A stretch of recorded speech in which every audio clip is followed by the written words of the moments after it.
সেই চর্চার মধ্য দিয়ে যদি জনগণ একটি দলকে যদি বারবার চায়, তার মানে সেটা জনগণ তাদেরকে ম্যান্ডেট দিয়েছে সোভারেইন অথরিটি হিসেবে। যে প্রধানমন্ত্রী কিন্তু সংসদ নেতা হয়, কিন্তু কোনো কোনো দেশে সংসদ নেতাকে আলাদাও করেছে, এরকম নজির আছে। নির্বাহী বিভাগের ক্ষেত্রে প্রধানমন্ত্রীর নেতৃত্বে মন্ত্রিসভা বিষয়টা, এটা টেকনিক্যাল, এটা আসলে হচ্ছে কর্তৃত্বে মন্ত্রিসভা কর্তৃক পরিচালিত হবে সরকার, সেটা আগের বিধান যা আছে তাই হলো। এখানে একমত নই বলতে পারে। আর রাষ্ট্রপতির ক্ষমতা বৃদ্ধির জন্য আমরা গতবারও বলেছি যে আর্টিকেল 48 সাবসেকশন 3 পর আর একটা নতুন আর্টিকেল আমরা প্রপোজ করব, যেখানে রাষ্ট্রপতির হাতে কি কি ক্ষমতা অর্পণ করা যায় এবং প্রধানমন্ত্রীর সাথে আলোচনা না করে স্বাধীনভাবে রাষ্ট্রপতি কী কী ফাংশন করতে পারবেন সেটা ডিটেইল করা থাকবে। সেটা অনেক বিষয়াদি থাকবে, এখন এই মুহূর্তে আমরা ডিসক্লোজ করছি না। সেটা ওনারা মোটামুটি অ্যাকসেপ্ট করেছেন বলে মনে হয়েছে।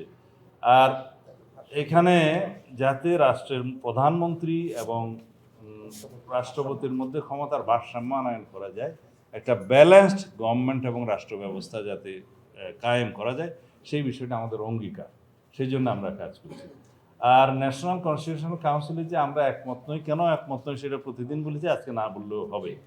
আর প্রধানমন্ত্রীর মেয়াদের ব্যাপারে এবং সংসদের উভয় পক্ষের বিষয়ে একটা বলা আছে যে ওনারা 4 বছর করছেন, আমরা বলছি 5 বছর হওয়া উচিত, রাখা উচিত। আর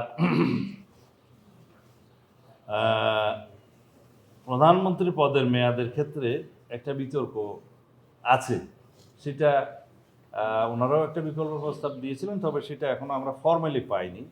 আমরা যেটা আমাদের দলের অবস্থান, সেটা আমরা আগেও বলেছি যে পরপর 2 বারের বেশি কেউ কোনো ব্যক্তি প্রধানমন্ত্রী থাকবেন না, অর্থাৎ তারপরে গ্যাপ দিয়ে এর পরে হতে পারে। সেখানে আমাদের যুক্তি হলো, যদি আমরা ইলেকশন কমিশনকে স্বাধীন সত্তা হিসাবে কাজ করতে দেই এবং যদি কেয়ারটেকার সরকারটা ইনপ্লেস হয়, যেটা হয়েছে মোটামুটি, তাহলে পরে ফ্রি ফেয়ার নিউট্রাল ইলেকশন করা যাবে এবং কেয়ারটেকার গভর্নমেন্টের অধীনে। সেই চর্চার মধ্য দিয়ে যদি জনগণ একটি দলকে যদি বারবার চায়, তার মানে সেটা জনগণ তাদেরকে ম্যান্ডেট দিয়েছে সোভারেইন অথরিটি হিসেবে। সেক্ষেত্রে সেই পার্টিরই সেটা স্বাধীনতা থাকা উচিত। তার মানে এটা না যে সবসময় একই ব্যক্তিকে প্রধানমন্ত্রী করা হবে, সেটা পার্টির স্বাধীনতা, যারা মেজরিটি হবে পার্লামেন্টে তাদের, যাতে 3টি পদে না থাকেন, প্রধানমন্ত্রী, দলীয় প্রধান এবং সংসদ নেতা। এখানে যে মেজরিটি পার্টি পার্লামেন্টে একটা সংসদীয় দল হয়, সেই মেজরিটি পার্টি তখন ডিসাইড করে কে প্রধানমন্ত্রী হবেন। নেসেসারিলি যে পার্টির চিফ হবেন এমন তো কথা নেই, এরকম ইনস্টেন্স অনেক আছে, কিন্তু হওয়ার প্রভিশনটা ওপেন রাখা উচিত, অপশন রাখা উচিত। আর প্রধানমন্ত্রী যিনি হবেন, এটা দেখা যায় যে পার্লামেন্টে এটা একটা ট্রেডিশন, মানে since the Inception of the political activities, যে প্রধানমন্ত্রী কিন্তু সংসদ নেতা হয়, কিন্তু কোনো কোনো দেশে সংসদ নেতাকে আলাদাও করেছে, এরকম নজির আছে। বাট এখানে সংসদ নেতার কিন্তু কোনো এক্সিকিউটিভ পাওয়ার নেই। সংসদ নেতা কোনো রাষ্ট্র পরিচালনার ক্ষেত্রে কোনো মন্ত্রণালয় লিড করুন সেরকম নয়, এটা আলাদা এন্টিটি।